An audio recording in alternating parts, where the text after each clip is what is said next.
Hola, soy Mari Carmen Rosano, organizadora y creadora de la cumbre virtual Sé tu Maestro desde Uruguay. Esta cumbre está dirigida a maestros, docentes, profesores y educadores con la temática de autocuidado y autoconocimiento. En esta instancia quiero invitarte a reflexionar sobre la importancia que tiene el lugar donde vives, la cultura, lo que han vivido tus antepasados. Todo eso tiene un significado y un sentido para ti. Para cada uno de nosotros es diferente. Y hoy, de la mano de Ángeles Walder, vamos a entrar en este tema. Ella, a través de su experiencia como descodificadora, ella es la directora de la Escuela de Descodificación Biológica Original. Ella, como directora de esa escuela, como investigadora y como acompañante de los procesos de las personas, hoy nos envió esta ponencia con todo su amor para que podamos reflexionar sobre esta temática y nos comparte algunos ejemplos de su historia personal, para que nos demos cuenta cómo influye el lugar donde vivimos, nuestra historia personal, las cosas que nos han sucedido, cómo influye todo eso en nosotros y cómo nos condiciona, y cuál es la forma que tenemos de liberarlo.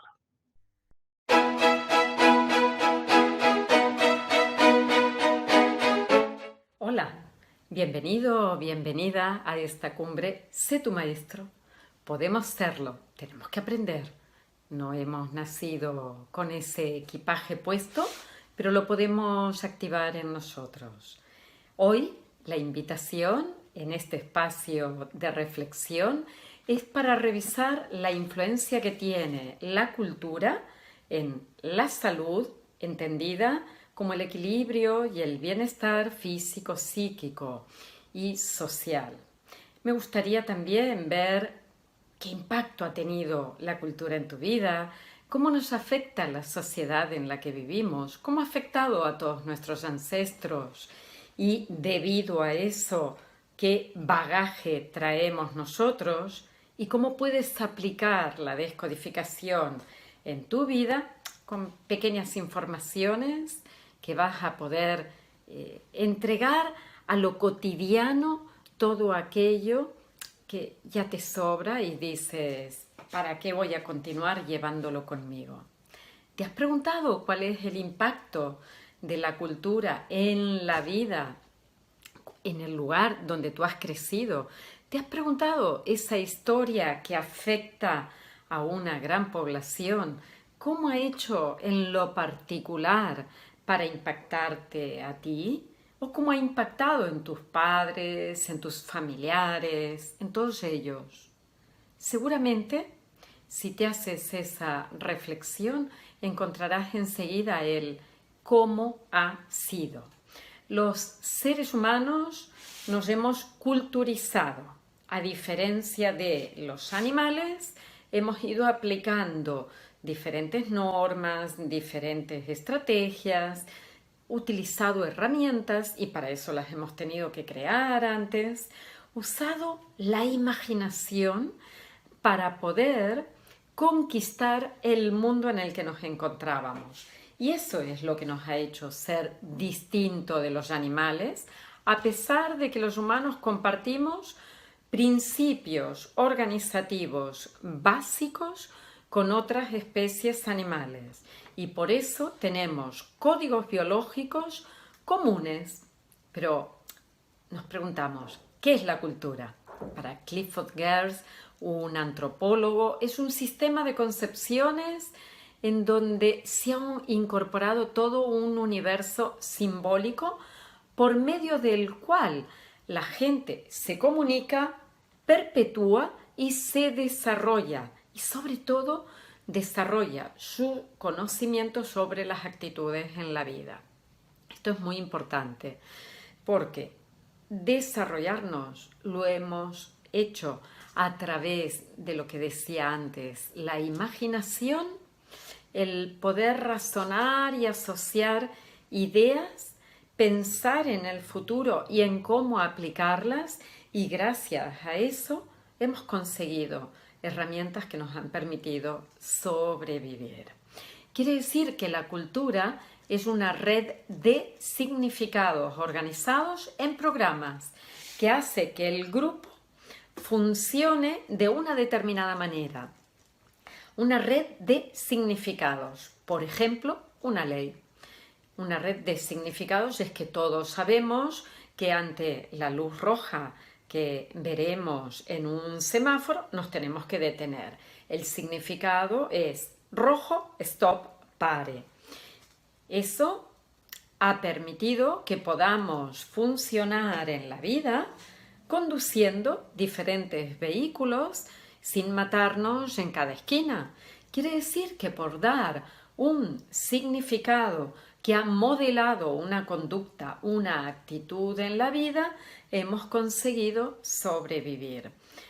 Tenemos que pensar que la cultura lo que ha hecho es hacer que sigamos una conducta, que los acontecimientos sociales, que son la regulación de la conducta de un grupo o de las instituciones, permitieran la supervivencia. Y para eso podemos observar cómo los códigos biológicos siempre han estado precedidos de un conflicto. Y en eso compartimos imagen, en eso compartimos forma de estudio, en eso compartimos manera de hacer con la antropología. La descodificación y la antropología comparten muchas cosas, como por ejemplo el no juicio. No vamos a poner un juicio a lo que estamos viendo, no vamos a poner un juicio a un determinado comportamiento, vamos a analizar de dónde proviene, de dónde viene el que una persona o un grupo tengan una conducta, un comportamiento, una determinada actitud. Por ejemplo, estoy casi segura de que podemos pasar horas y horas y horas hablando de la corrupción o hablando de lo que roban los políticos. ¿Y de qué nos servirá? ¿De qué sirve la queja? La queja no permite el cambio. El cambio viene cuando somos capaces de mirar de dónde proviene ese estado problema y podemos imaginar una solución. Cuando antes decía, ¿qué nos va a diferenciar de los animales? El que nuestra cabeza puede imaginar, puede hacer diferente, puede decir, mira, ya salimos de este espacio que es la repetición, vayamos a un lugar en donde hagamos algo diferente. Por lo tanto, la antropología y la descodificación biológica original no enjuician, no etiquetan, no critican, comprenden que lo ajeno es amigo, comprenden que podemos todos superar el etnocentrismo para aprender del otro y aprender que si hay un caso de corrupción, vayamos a mirar qué ha significado, cómo ha sido su origen, qué es lo que les ha llevado para evitar entrar en una acción similar. Ya que os he hablado de la corrupción o del robar de los políticos, pero podríamos decir de cualquier persona, porque el conflicto sigue siendo el mismo, no va a variar. ¿De qué podemos hablar cuando hablamos de robar a otro? Pues de dos grandes conflictos, porque es un trastorno de comportamiento. Es algo que ha llevado a la persona a que haga un movimiento adaptativo para regular un dolor del pasado. ¿Y cuál ha sido el dolor del pasado? Estoy diciendo que como mínimo tiene que haber dos. Uno es el no sentirse reconocido y el otro es el tener, el obtener propiedades, el poseer, el sentirse dueño, el sentir que hay valor porque estoy poseyendo determinada riqueza. Si decimos la antropología y la descodificación buscan comprender el origen de los comportamientos sin etiquetarlos, vamos a ver que hay dos historias que se tienen que sanar. Una es la necesidad de posesión y de riqueza, y el otro conflicto grande es el sentirse que valgo, que soy alguien, que me van a reconocer, que me van a dar mi lugar por el solo hecho de tener. A partir de aquí, la descodificación funciona buscando cómo resolver los conflictos. El primer nivel es que la persona se dé cuenta. Muchas veces no se da cuenta de qué es lo que está ocurriendo. Si la persona no es capaz de ver, simplemente ver qué situaciones está viviendo, seguirá asignando al exterior todo lo que le está ocurriendo. Por lo tanto, primer nivel, encontrarnos con la realidad del conflicto y ver cuándo esas situaciones de conflicto pudieron haberse producido en la vida de la persona. Segundo nivel, descargar las emociones que se acceden en el momento en que uno hace clic y conecta, aparecen en el cuerpo, se movilizan y están asociadas a sensaciones corporales. Tercer nivel, resignificar.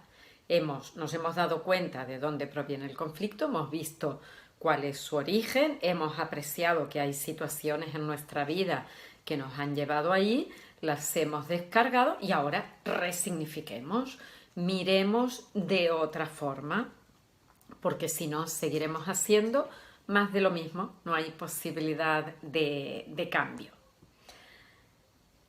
La otra situación similar en el campo de trabajo de la descodificación y la antropología, que son comunes, es que la visión multicultural nos da profundidad, nos permite aceptar otras realidades, nos permite vivir mucho mejor con un espacio de libertad emocional cuando nos encontramos que hay otras realidades diferentes a la nuestra que también son aceptables. Sí, señoras y señores, la vida vivida de otra manera también es aceptable.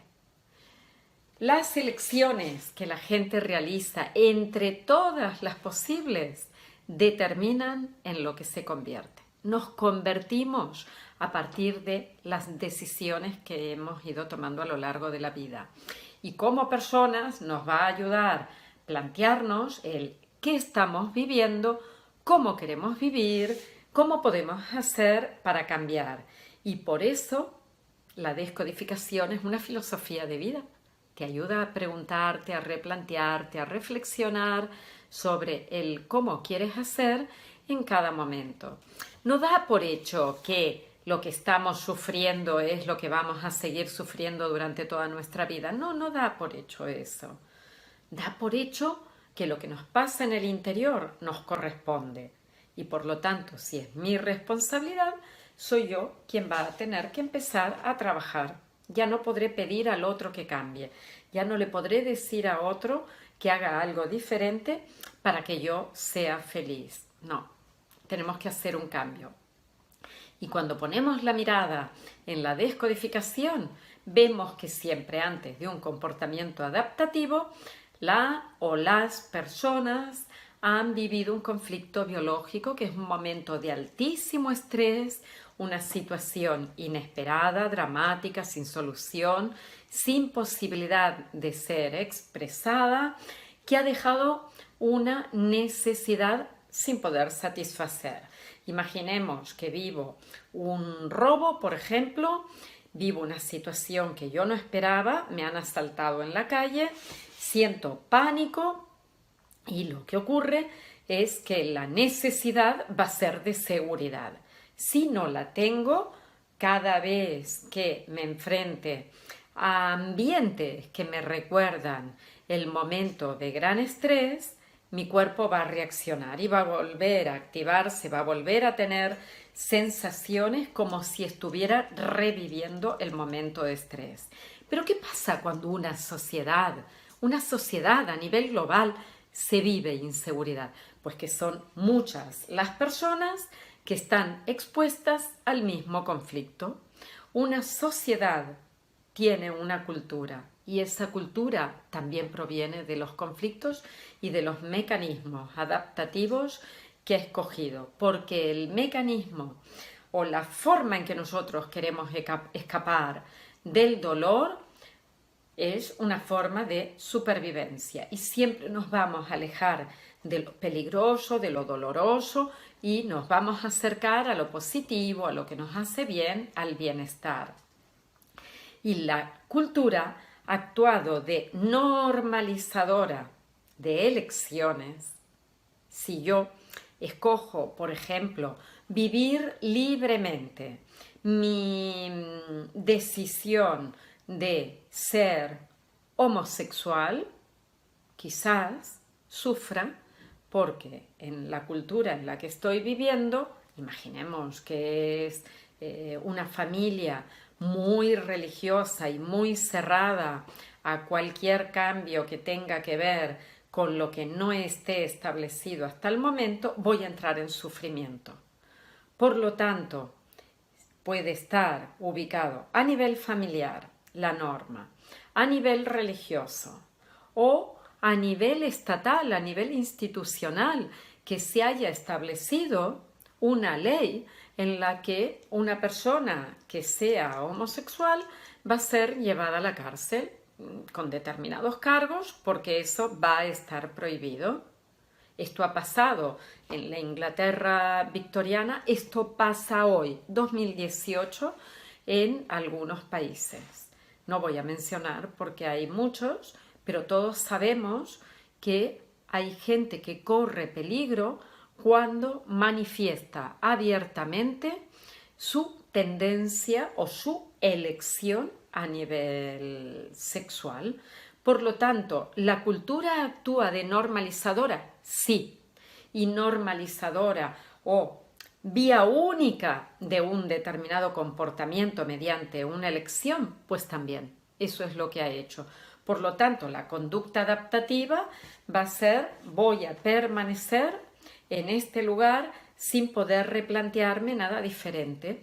Hay una película muy interesante que se llama Boulevard, americana, en la que una persona lleva una vida súper corriente, trabaja en un banco, obtiene buenos ingresos, tiene una mujer con la que han establecido códigos de actuación en su casa, se tratan como amigos desde el primer momento, pero ha sido el paraguas bajo el cual han podido vivir y sobrevivir ambos a los comportamientos no bien vistos a nivel social.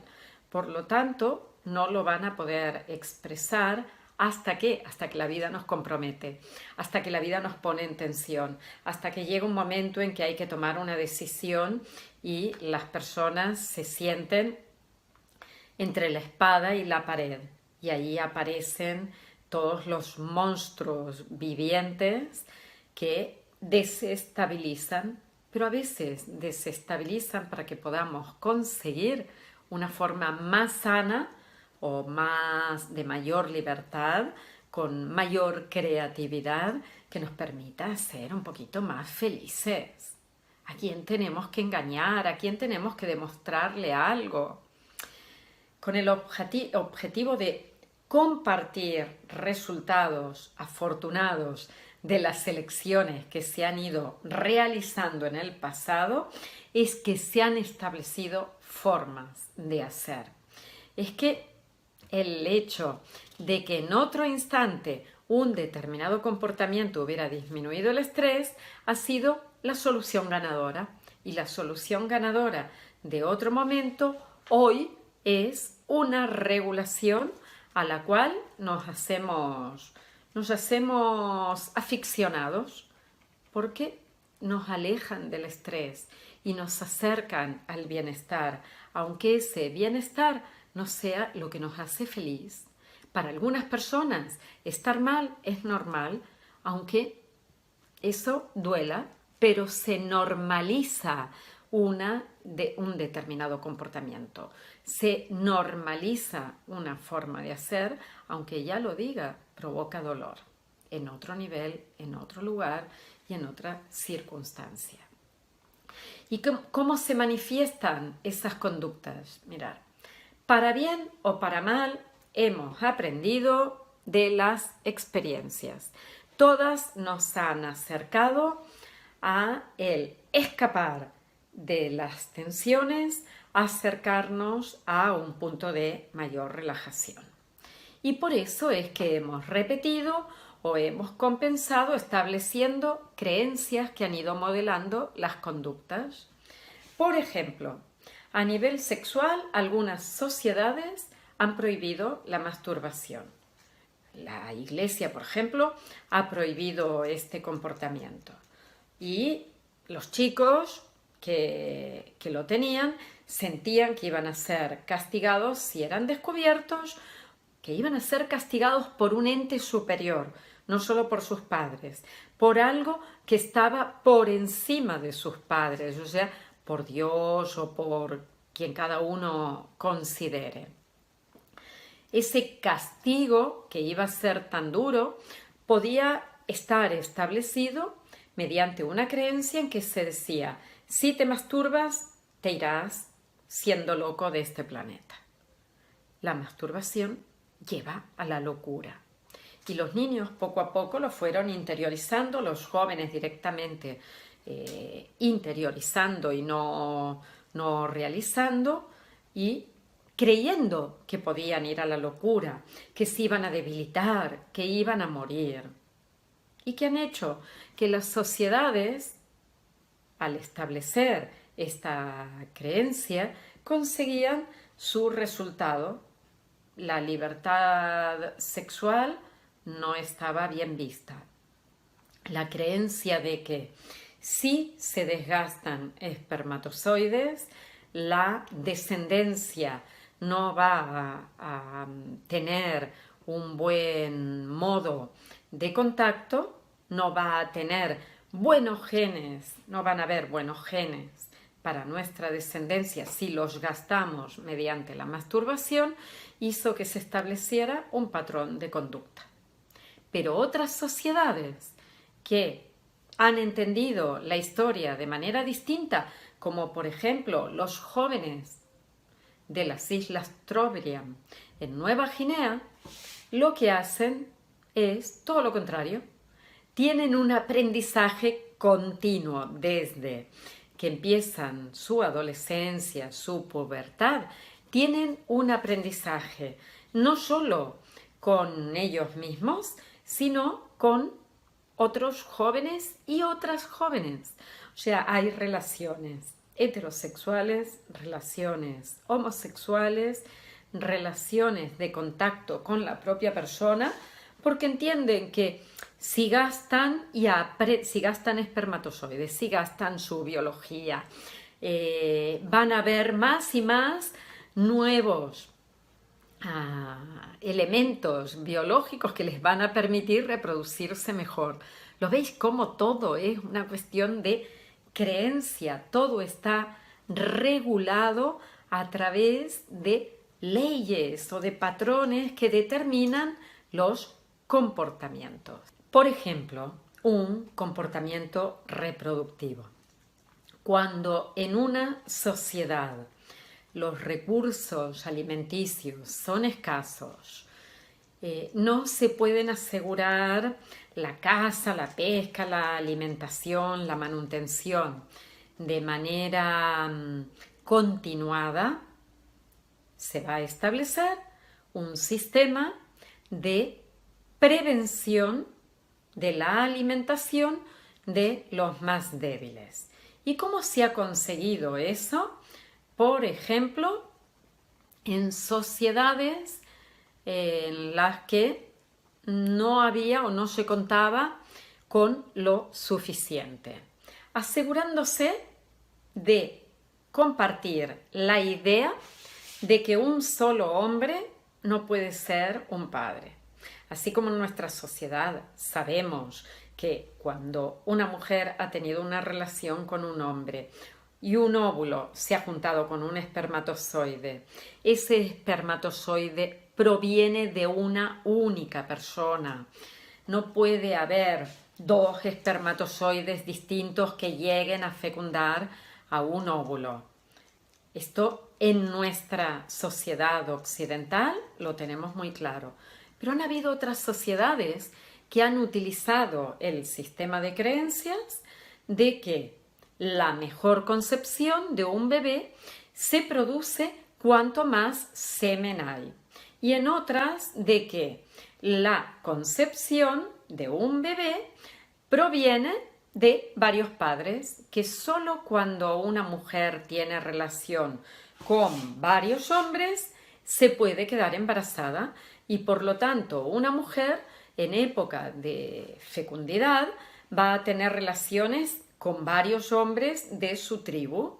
De esa manera ninguno de ellos sabrá quién es el padre y de esa forma todos los hombres de esa tribu que han tenido relaciones con esta mujer que se ha quedado embarazada van a ir a buscar el alimento y lo van a proveer. ¿Qué nos está diciendo? Que la historia en conjunto, cuando ha vivido hambre, conflicto biológico de falta o de carencia, va a establecer un sistema colectivo de creencias en el que se asegure la supervivencia de los nuevos seres que vengan a la vida. Será muy difícil, si no se establece una creencia, que una sola persona pueda proveer del alimento y por lo tanto el bebé encontrarse en grave peligro. Así, si todos alimentan a todos en la tribu, será mucho más fácil que se repartan ese alimento que quizás alguno puede conseguir mejor y a otro le cuesta. Otro ejemplo de comportamientos adaptativos es el tratamiento a las viudas o el tratamiento, yo os diría, de la viudez. ¿Qué ocurre? Por ejemplo, en determinadas castas de la India. Cuando la mujer pierde a su pareja y queda viuda, en algunas castas a la mujer la queman en la misma pira funeraria de su marido. La pareja ha fallecido y se queman a los dos. ¿Por qué se ha llegado a ese comportamiento adaptativo a nivel social? Porque seguramente si la mujer permanece no tiene quien le pueda proveer del alimento y por lo tanto, ¿qué se puede hacer? Decir que la mujer está unida al hombre, que la mujer se marchará con el hombre en el mismo momento, que la mujer, siendo más débil que el hombre, no se puede quedar en la tierra cuando este otro se ha marchado y por lo tanto será quemada. Y la sociedad en donde se establece este principio lo aceptará como una norma. Luego pasará a ser una ley, por ejemplo, a nivel religioso, pero proviene de un mecanismo adaptativo a nivel social. Forma parte de la cultura. Por eso los comportamientos culturales no pueden ser evaluados, no pueden ser etiquetados, no pueden ser juzgados. No podemos decir qué barbaridad quemar a una mujer. No, ves a mirar el origen, observa de dónde viene y una vez que lo tengas comprenderás por qué han llegado ahí. Otra cosa es que digamos, yo estoy de acuerdo o no estoy de acuerdo con ello. Pero primero comprende de dónde aparece la norma que se ha establecido. En otras sociedades, por ejemplo, como los tiwis de Australia, ¿qué hacen? Vuelven a casar a la viuda el mismo día del funeral del marido. Se hace una fiesta para despedir al marido y se le casa con una persona de la misma tribu. No se le va a dejar sola y abandonada. Pero esto mismo es lo que se ha hecho en las sociedades occidentales con el establecimiento de un seguro o una pensión de viudez. En España se estableció el primer seguro de viudez en 1909 y lo hizo el Banco Vitalicio. Quiere decir que hay diferentes sistemas que responden a lo mismo. Evitemos el dolor y acerquémonos al bienestar. Otra forma de vivir la viudez es el levirato, en la que un pariente del marido, siempre tiene que ser un hombre de la familia del marido, se casará con la viuda. En algunas sociedades lo escoge el propio grupo, en otras sociedades, si a la mujer no le satisface el hombre escogido, podrá dejarlo, pero eso dependerá, os aseguro, por comportamiento adaptativo, dependerá de la cantidad de hombres disponibles. ¿Que hay muchos? La mujer tendrá posibilidad de escoger. ¿Que hay pocos? Pues se mantendrá la idea del levirato firme en el que tendrá que asumir y someterse a la norma. O sea que veis como un comportamiento reproductivo, un comportamiento en la vejez o en la viudez responde a algo que fue un sufrimiento en otro instante. Y siempre vamos a intentar sufrir lo menos posible. Otro de los comportamientos que se ha establecido en numerosas sociedades, incluso en las sociedades animales, como en los grupos de mamíferos, por ejemplo, en los mandriles machos, de los clanes de monos, lo que va a ocurrir es que cuando llegan a su juventud, son adolescentes, los mandriles machos jóvenes abandonan al grupo. Esto no ocurre igual con las monas hembras, no pasa igual. Las hembras permanecen, pero ese macho que ha salido de una comunidad se marchará a otra donde no hayan rasgos genéticos similares, donde la concepción pueda ser para mezclar genes. El establecimiento de una norma en un grupo permite la supervivencia de la especie. Aquí es magnífico. Aquí es algo que dices, claro, es que primero hay un conflicto, en segundo lugar un síntoma, tenemos que escoger un mecanismo adaptativo a ese conflicto, observemos cómo lo podemos hacer, a partir de aquí se establece una norma comportamental y todos asumimos que se tiene que realizar de esa manera. Es por esto por lo que para diferentes ramas del estudio del ser humano la cultura es aprendida.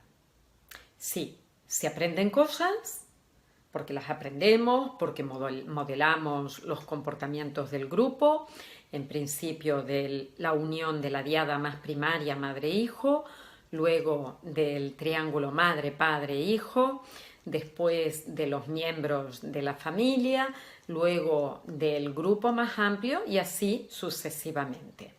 Por eso, seguramente hay un gran componente de razón cuando decimos que la cultura es aprendida. Pero también os diré que sin haber conocido a determinados familiares que han sufrido traumas, podemos transportar las memorias a nivel genético y epigenético de esos problemas que han sufrido. Pero no solo eso, seguramente te han dicho, ay, te pareces mucho, mucho, mucho a este tío bisabuelo, por ejemplo, tuyo, que ni tan siquiera has conocido, pero que tienes la misma forma de hablar, la misma habilidad para hacer algo, la misma forma de caminar o de comportarte, ¿no? O sea que te pueden decir que te pareces a un abuelo, un bisabuelo, a un tío, a un familiar totalmente desconocido para ti. ¿Por qué? Porque la memoria de los traumas la llevamos encima Y la memoria de las soluciones ganadoras también. Todo está en nosotros. ¿Qué significa? La epigenética nos explica que cuando ha habido un trauma, los ancestros han tenido que tomar la mejor solución. El dolor a nivel químico, el dolor a nivel de neurotransmisores y de hormonas, lo hemos vivido y ha quedado impactado en nuestras células.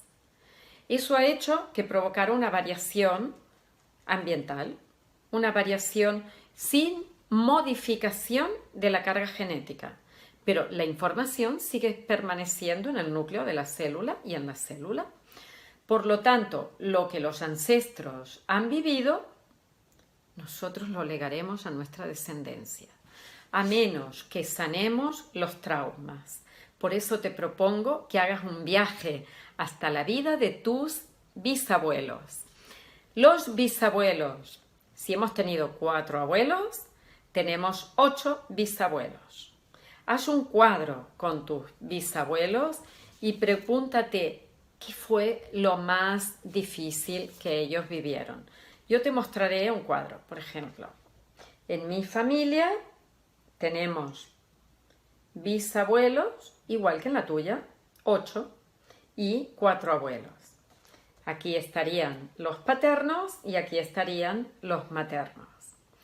Puedes poner las iniciales de cada uno de ellos y intentar ver por la época en que han vivido, por la historia que les tocó, por las situaciones dramáticas por las que tuvieron que atravesar o pasar, ¿cuál crees que fue su principal conflicto, su drama, su historia no solucionada y solventada? ¿Qué problema crees que tuvieron cada uno de ellos, ¿vale?, que les pudo marcar? Yo te pondré un ejemplo. Aquí tenemos a mis bisabuelos de la rama Walder. Está el bisabuelo, que fue una persona no reconocida, diríamos, como le han dado a llamar, un hijo no reconocido, un hijo bastardo. A mí esa palabra me suena fatal porque todos somos hijos de la vida. Mira por dónde, nadie es bastardo. Todos somos hijos que hemos venido a través de otras personas que han tenido la intención de generar vida más allá de los papeles que tengan firmados. Por lo tanto, ¿pudo haber sido un conflicto el no haber sido reconocido por su padre? Quizás sí, no lo sé, yo no lo conocí. Pero conocí sus acciones, conozco la historia que vivió. Y en esa historia ocurre unos determinados dramas que podemos identificar e ir colocando aquí. Luego tenemos a mi bisabuela, también por el lado paterno, que fue quien se casó con este bisabuelo. ¿A qué edad murió? A los 46 años, quiere decir que muy joven. ¿Cuándo murió? 6 meses más tarde de que un hijo suyo con 14 años cayera en un fiordo congelado en Dinamarca y muriera. Durante un día no lo encontraron, al día siguiente lo encontraron muerto, tenía 14 años y a los 6 meses muere mi bisabuela. Quiere decir que es un drama, se ha puesto fin a la vida, ha habido un drama importante. Estas historias, ¿qué impacto pudieron tener en mi abuelo? ¿Qué impacto pudo haber tenido el no ser reconocido, el perder un hijo de manera tan traumática, el haber vivido en la pobreza, porque así les ocurría en esa Dinamarca de 1890, el ser muchos hermanos?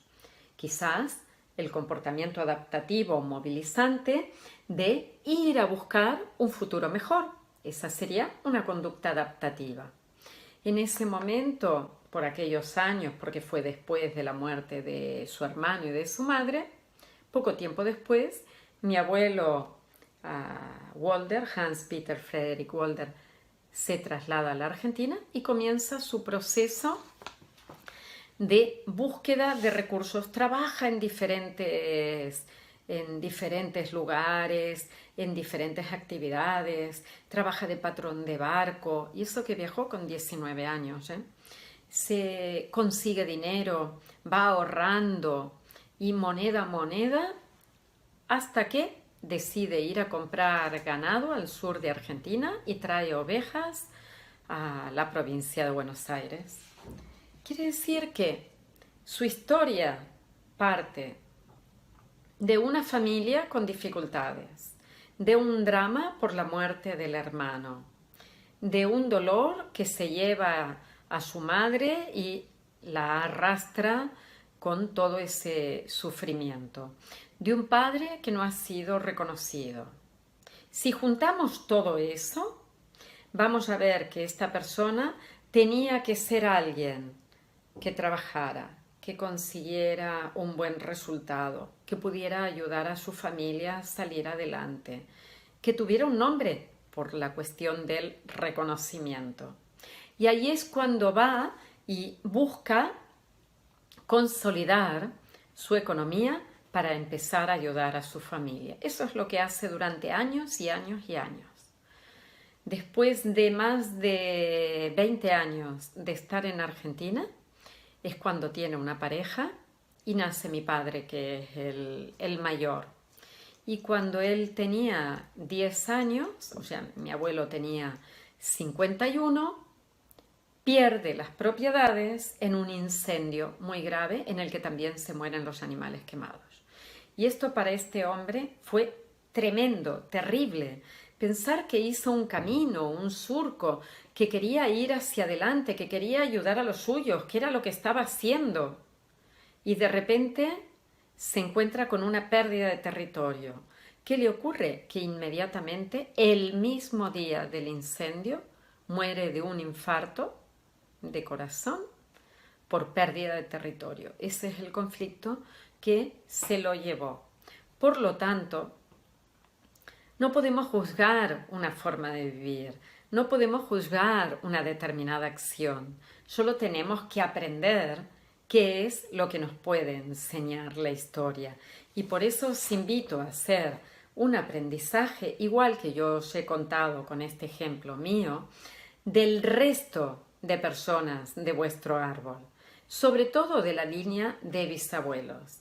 Seguramente, estoy casi segura, que aunque no tengáis información de cómo ha sido la historia, tenéis información del contexto histórico, social, cultural en el que se estaban moviendo. Y a partir de aquí podéis imaginar cuáles han sido las manifestaciones, sobre todo porque quizás si conocéis a vuestros abuelos, habréis visto sus comportamientos y a través de los comportamientos nos conoceremos. Es como podemos decir, ha ocurrido de esta determinada manera.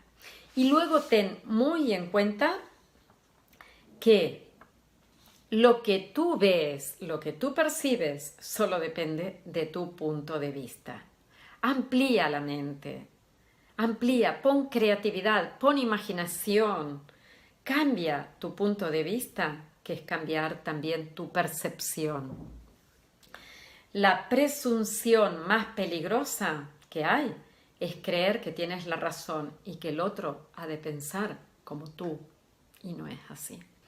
¿Y dónde comienza todo? Comienza en ti, comienza por darte cuenta de que todo lo que te ocurre porque hay algo que se modifica en tu interior. Has sentido que cuando hay un síntoma o un bloqueo, este proviene de un conflicto previo. Y eso solo depende de la manera en que tú mires las vivencias, de la manera en que te relaciones con la vida.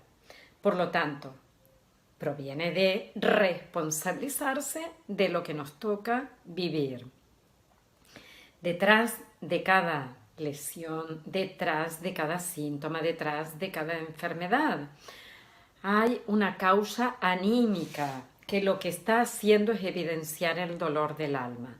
Te invito a que cada día, cuando sientas un malestar por algún motivo, te preguntes, paso previo, ¿qué ocurrió antes? ¿Qué pasó antes? ¿Por qué estoy aquí? ¿Por qué estoy sintiendo lo que estoy sintiendo? Y después te des permiso de escuchar tu cuerpo. Significa escuchar las sensaciones corporales que ocurren cuando vivimos algo que nos provoca un profundo malestar. Darte cuenta de que se pueden desatascar todas las historias molestosas de nuestra vida, pero que tenemos que empezar a hacer algo. El cambio se inicia en ti. El cambio acaba en ti. Esto es fundamental. Hay un principio de las cosas y ese principio parte de que asumamos dónde estamos ubicados en la vida. Y luego decirte que la antropología y la descodificación comparten que la persona se replantee constantemente lo que cree. ¿Qué crees de la vida? ¿Qué crees de las cosas que te pasan? ¿Qué crees de lo que estás viviendo? Pregúntate si esa creencia la puedes movilizar, si con esa creencia lo que has hecho es alejarte del peligro, si hoy realmente te es útil, si puedes hacer algo diferente. Y si esa creencia fue útil en tu familia, en el sistema social en el que te has movido, si fue útil para ellos, pero si ya tiene alguna utilidad para ti. También el que nos demos permiso para ver los acontecimientos con una perspectiva mucho más amplia. Que veamos todo lo que hay alrededor para darnos cuenta de que tenemos la posibilidad de cambiar el futuro siempre que miremos el pasado con ojos amorosos. Son dos campos que nos animan a cuestionarnos los valores y creencias para verlos desde nuestras propias convicciones. Son dos campos que nos ayudan a madurar y a crecer. Y eso es lo que necesita hoy la humanidad. Para ser libre tenemos que empezar aquí y ahora. Con todo mi amor.